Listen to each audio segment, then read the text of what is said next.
Hello everybody, this is Pat Crane, and today we're going to discuss Cane 1 analysis, advanced analogy with principles. And we're going to try to add principles, pressure points, we're going to add confusion, we're going to create a base, we're going to try to create mechanical advantage. We're going to stick to the opponent and create redundancy. We're also going to incorporate sound and stances and cycle of destruction. Now this technique will work great, and it's very simplistic. But if you do an advanced analogy of it and kind of have some insight, you can make it just a little bit better. Okay, so we're going to start by attacking large intestine 10. And as we hit large intestine 10, we're going to yell, "Eat!" Okay, and we're also going to be in a cat stance. Now, the theory is that if you're in a cat stance, the cat stance is considered a metal element, and large intestine is a metal element, and we're going to enter with the cat stance into large intestine 10. The effects of striking this is a cough. It tends to throw that opposite shoulder back, and it buckles our knees and creates some pain. If you can hit that large intestine 10 and 11 together on a few people, it's kind of rare, but actually that initial hit actually knocks some people out. Okay, but again, we don't count on that. Okay, and then we're going to use the cycle of destruction. Basically, the cycle of destruction looks like this. We're going to enter the metal meridian. Okay. And we're going to go across up here to the wood meridian, and then we're going to attack the earth. And kind of the theory behind this is that metal cuts wood, and wood penetrates the earth. That's just the analogy of it. There's a lot more to it, but we're going to think like that. And then we'll also use like some yin-yang theories where we're actually kind of striking high and kind of striking low. This will be striking the metal, large intestine, which is yang, gallbladder is yang, and on the earth point we're using the stomach 5, it's also yang.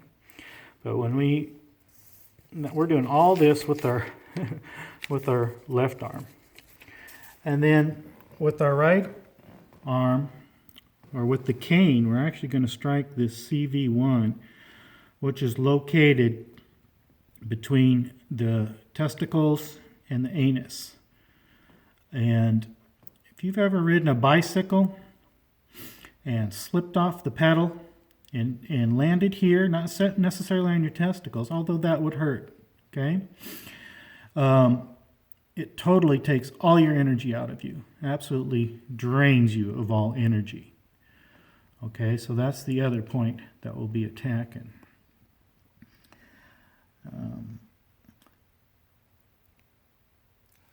So I'm going to put this on the tripod here.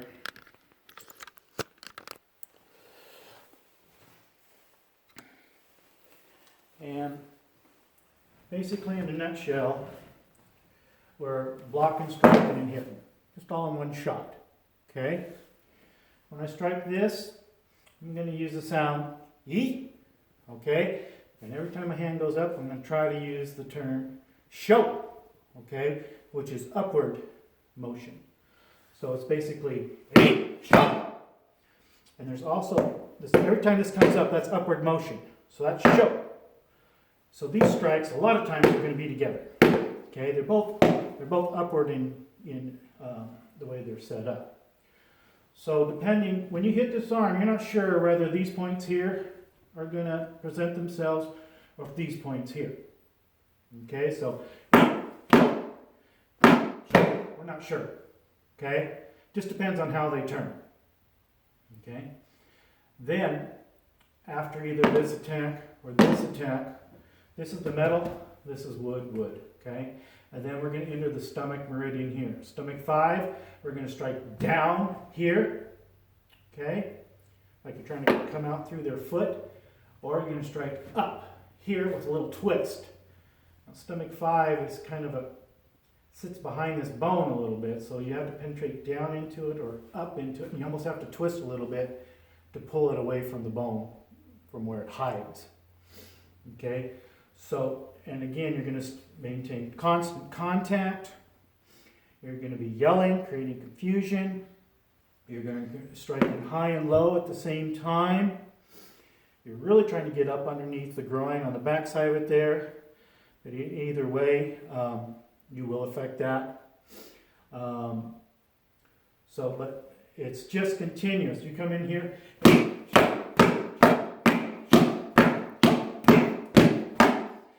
and it's just constant. So we're not just doing it boom, boom, boom, and we're done. We do that until we have to transition into something else. So if you get in the habit, if you're moving to the outside, you're gaining mechanical advantage anyway.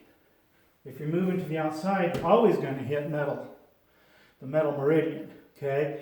Arms are made out of basically metal and fire, okay? So if we're on the outside, most likely hitting metal, okay?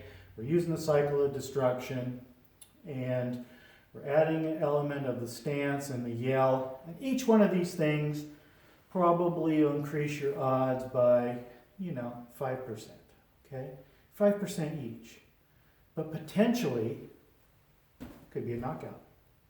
Potentially, could be a knockout. Potentially, could be a knockout. Potentially, could be a knockout. So at any given moment during that, a knockout could occur. Now, what's important is your intent. So if it's one of your buddies and you just want to not hurt him too badly. Your intent would be, oh God, I just got to control this guy and I don't want to hurt him. Okay? But if this guy's trying to kill you, your intent is, I've got to injure this guy to the point where he can't continue. That's your intent. And you put that type of energy behind it. Okay? So if you want to kill him, you sit there, ah! Okay? You're really going to be yelling. Okay? So I got the distraction. They're intense, strong hits. Okay? You're really trying to hurt that person. So even the simplest of movements, there's a lot of elements, a lot of things that happen to the human body. And knowing those things will teach you how to manipulate the weaknesses of the body. I hope this helps. It's just a simple technique. There's just a lot going on. And I hope I enlightened you guys a little bit about other things out there. Okay? Thank you.